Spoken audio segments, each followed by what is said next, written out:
जब किसी का घर जाता है, जब किसी की जमीन जाती है, जहां पर सालों साल जिन्होंने अपना पूरा आशियाना बिताया, जब वो वहां से चला जाता है, एक डर आता है कि मेरा गांव उजड़ने वाला है, मेरा घर उजड़ने वाला है, मेरा वहां पर व्यापार उजड़ने वाला है।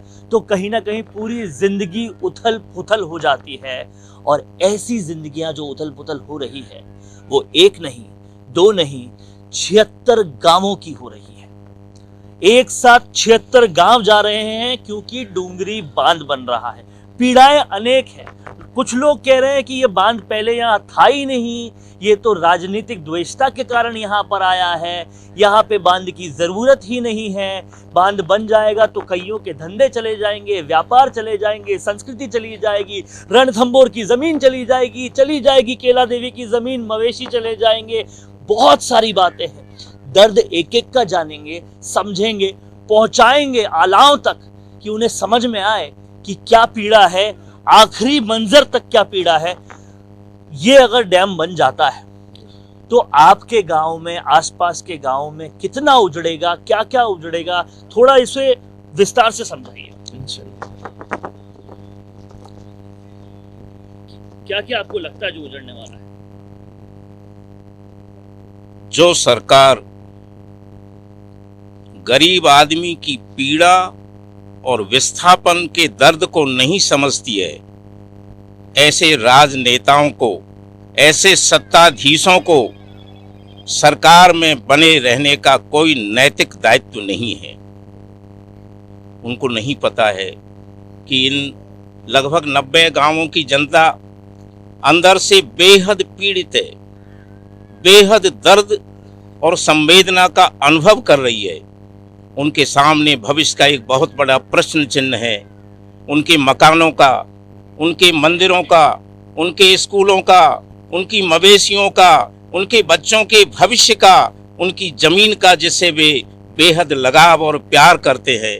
ऐसी स्थिति में बेचारा किसान अपने आप को ठगा सा महसूस कर रहा है और वह ये अनुभव कर रहा है कि क्या इस समय हम लोकतंत्र में जी रहे हैं या ब्रिटिश कालीन अंग्रेजों के शासन में जी रहे हैं। अब यहाँ पर समझने वाली एक और बात है कि सवाल उठ रहा है कि मुआवजा मिल जाएगा, फिर क्यों विरोध हो रहा है। लेकिन असलियत इस गांव की और कई सारे गांवों की, क्योंकि हम लगातार बहुत सारे गांवों से बात करते हुए आ रहे हैं, वो ये है कि अभी तक मुआवजे की बात करने तक कोई नहीं आया है।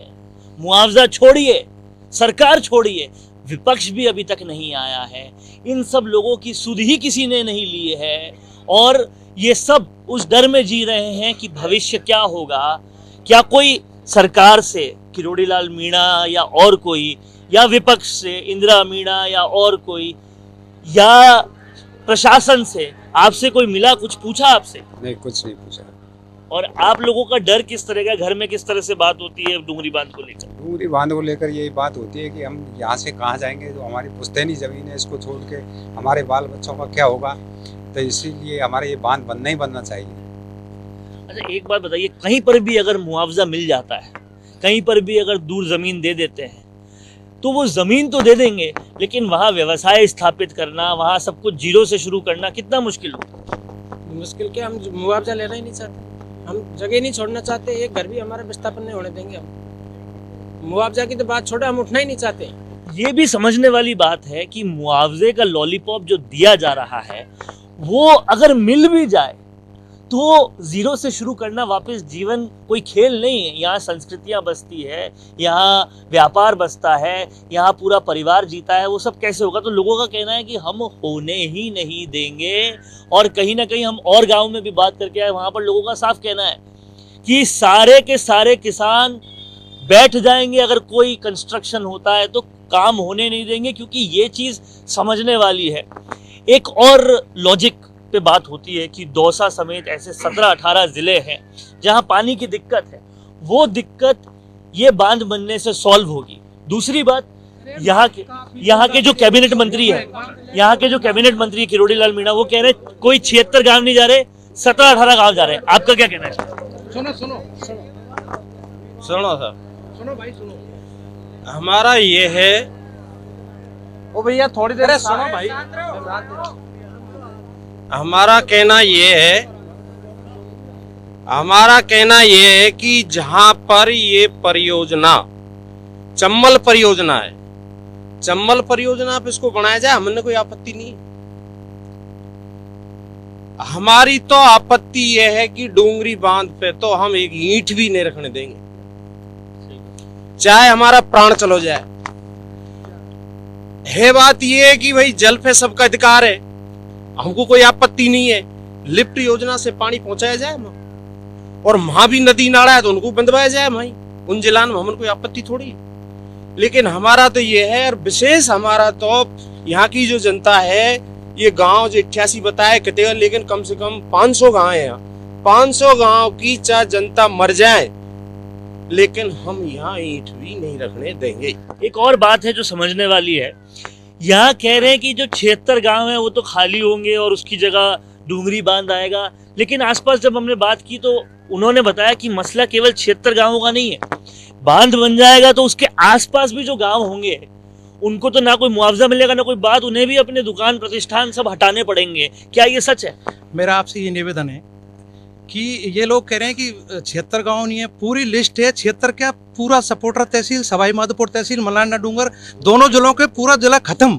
तो हमारा यही आपसे निवेदन है कि बिल्कुल अभी भाई साहब ने कहा था कि ये परियोजना पहले चम्बल लिफ्ट परियोजना थी, डूंगरी बांध का कहीं नाम निशान नहीं है। हम कभी भी जाते हैं, कैसे जाते हैं, वो कागज मांगते हैं, उनके पास कागज है लेकिन वो सरकार अभी उसको वो नहीं कर रही है, ना उन्होंने नोटिफिकेशन किया है ना और कोई चीज़ की है। लेकिन मेरा आपसे एक ही निवेदन है कि हमारा जल जंगल जमीन हमारा अस्तित्व खत्म है, इसलिए। और कई बार एक गुमराह करने की स्थिति आती है, कई लोग कह रहे हैं कि वो मुआवजा ले लेंगे, मुआवजा ले लेंगे, ऐसा कोई नहीं है। हर हमारा प्रत्येक किसान कोई मुआवजा लेने को तैयार नहीं है। हमारे जल जंगल हमारा अस्तित्व खत्म करने को कोई भी किसान नहीं है, चाहे जान दे देंगे, मर जाएंगे, लेकिन डूंगरी बांध को कहीं नहीं बनने देंगे।